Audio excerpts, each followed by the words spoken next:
Welcome back to my channel Excel 101। मैं हूं रिजवान रजाक और आप सबको मेरा सलाम। दोस्तों, हमने पहले वीलुकअप यूज़ किया जो एक फिक्स्ड कॉलम नंबर से वैल्यू रिटर्न करता है। फिर हमने इंडेक्स मैच देखा जो थोड़ी फ्लेक्सिबिलिटी देता है। लेकिन अगर हमें डायनामिकली किसी भी सेल या रेंज के रेफरेंस चेंज करना हो बेस्ड ऑन रोज और कॉलम शिफ्टिंग, तो उसके लिए एक्सेल में एक पावरफुल फंक्शन मौजूद है दोस्तों, जिसको ऑफसेट फंक्शन बोला जाता है। आज की वीडियो में हम ऑफसेट का बेसिक कॉन्सेप्ट सीखेंगे ताकि हम इसे अपनी रिपोर्ट्स और फार्मूलाज में स्मार्टली यूज कर सकें। सबसे पहले बढ़ते हैं हम ऑफसेट की डेफिनेशन की तरफ। तो ऑफसेट की डेफिनेशन कुछ इस तरह से है दोस्तों। ऑफसेट फंक्शन एक लुकअप एंड रेफरेंस फंक्शन है जो किसी स्टार्टिंग सेल या रेंज से स्पेसिफिक रो और कॉलम शिफ्ट करके नए रेफरेंस रिटर्न करता है। ये एक डायनामिक नेम रेंज है। एडवांस लुकअप फार्मूलाज और रिपोर्ट्स ऑटोमेशन में बहुत यूजफुल होता है दोस्तों। अब घबराइए नहीं, मैं आपको एक्सप्लेन करूंगा। मैं आपको बहुत सारी एग्जांपल्स के साथ इसको सॉल्व करके दिखाऊंगा ताकि आपको इजीली समझ आ सके दोस्तों। अगर हम इसके सिंटैक्स की बात करें दोस्तों, तो इसमें 3 पैरामीटर्स जो है वो कंपल्सरी हैं और 2 पैरामीटर्स जो है वो ऑप्शनल है दोस्तों। तो जो हमारे पास कंपल्सरी पैरामीटर्स है उसमें सबसे पहला हमारा पैरामीटर जो है वो दोस्तों रेफरेंस है। रेफरेंस वो स्टार्टिंग सेल है जहां से हमने अपने ऑफसेट फंक्शन का आगाज करना है। यहाँ पे हम इसको एक डेस्टिनेशन देंगे कि यहाँ से हमने या तो राइट जाना है, या तो लेफ्ट जाना है, या तो डाउनवर्ड जाना है, या तो अपवर्ड जाना है। 4 हमारे पास लोकेशंस होंगी, तो हम इस सेंटर पॉइंट से 4 साइड्स जा सकते हैं दोस्तों। उसके बाद दोस्तों हमारे पास कॉलम्स हैं, रोज हैं। रोज क्या कहती है दोस्तों? रोज से मुराद ये है कि हमने या तो अपनी अपवर्ड की तरफ जानी है या डाउनवर्ड की तरफ जाना है। रोज किस रो में हमारा डाटा मौजूद है उसको लेकर हमने आना है। और कॉलम भी हमें ये बताते हैं कि या तो हम लेफ्ट तरफ जा सकते हैं या हम राइट साइड की तरफ जा सकते हैं। तो उसके बाद जो हमारे 2 ऑप्शनल पैरामीटर है उसमें हाइट है और विड्थ है दोस्तों। ये दोनों ऑप्शनल है लेकिन ये बहुत यूजफुल है। इसका जादू है दोस्तों। अगर हम इन दोनों पैरामीटर्स को यूज करते हैं तो हमारा फंक्शन बहुत ही पावरफुल हो जाता है दोस्तों। चलिए सबसे पहले इसका बेसिक कॉन्सेप्ट समझते हैं कि ऑफसेट है क्या दोस्तों। फॉर एग्जांपल मेरे पास क्वेश्चन कुछ यूं है कि यहाँ पे मैंने हसन की जो है वो टोटल सेल मालूम करनी है। आप कहेंगे हम वी लुकअप यूज करेंगे, तो हम इसको यूज कर सकते हैं, लेकिन लुकअप वैल्यू हम अपनी खुद बनाने वाले हैं दोस्तों। तो हम क्या करेंगे दोस्तों?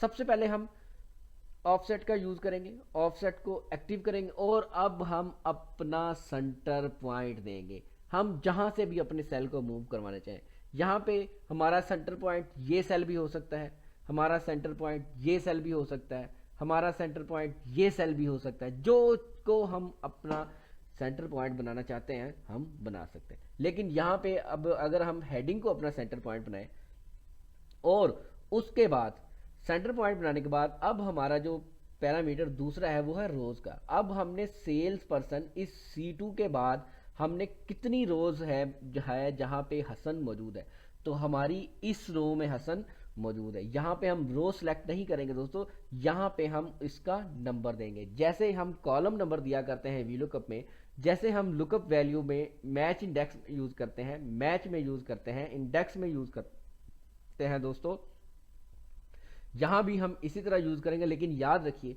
वी लुकअप में जब हम कॉलम इंडेक्स नंबर लिखते हैं तो हमारी लुकअप वैल्यू से ही हमारा काउंट वैल्यू स्टार्ट हो जाती है, यानी कि हमारा नंबर 1 वहीं से स्टार्ट हो जाता है। लेकिन ऑफसेट में ऐसा नहीं है। स्टार्टिंग पॉइंट के बाद वाला सेल से हम 1 यूज करेंगे और जो हमारा स्टार्टिंग पॉइंट होगा उसमें जो काउंट वैल्यू है दोस्तों वो 0 कहलाएगी। उस वक्त जो कॉलम या रो की वैल्यू होगी हमारे स्टार्टिंग पॉइंट पे वो 0 होगी दोस्तों। उसके बाद 1 2 3 एंड सो ऑन। अगर हम जा रहे हैं ऊपर से नीचे की तरफ तो हमारी वैल्यूज पॉजिटिव आएंगी, तो इसलिए हम पॉजिटिव नंबर यूज करेंगे। तो अब सेल्स पर्सन जो हमारा सेंटर पॉइंट है उसके बाद एक और रो आ जाती है जिसमें फवाद लिखा हुआ है, उसके बाद एक और रो आ जाती है जिसमें हसन लिखा हुआ है। तो हमने हसन की टोटल सेल मालूम करनी है, तो यहाँ पे हम उसका रो नंबर जो है वो 2 लिखेंगे।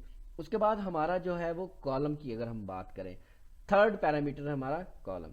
तो कॉलम हमें क्या बताता है दोस्तों? कि कॉलम हमें बताता है कि किस कॉलम को लेकर आना है। हसन की वैल्यू तो आपने लेकर आनी है, इस रो नंबर आपने दिया है और वो किस कॉलम से लेकर आनी है। तो हम क्या कहेंगे? हम कहेंगे जनाब ये जो कॉलम नंबर 1 है, क्योंकि सेल्स पर्सन जो हमारा सेंटर पॉइंट है दोस्तों उसके बाद वाला नंबर हमारा पहला कहलाएगा, तो यहाँ पे हम 1 लिख देंगे। तो अब देखिएगा हमारी जो हसन की सेल है हमारी जो इस रो की जो सेल है वो दोस्तों हमारे पास आ जाएगी। रो नंबर 2 में जो हमारी उस कॉलम की वैल्यू थी वो हमारी मालूम हो चुकी है दोस्तों। ये है इसका बेसिक कॉन्सेप्ट। एक और मिसाल देता हूँ, फॉर एग्जांपल इधर ही हम अप्लाई करते हैं।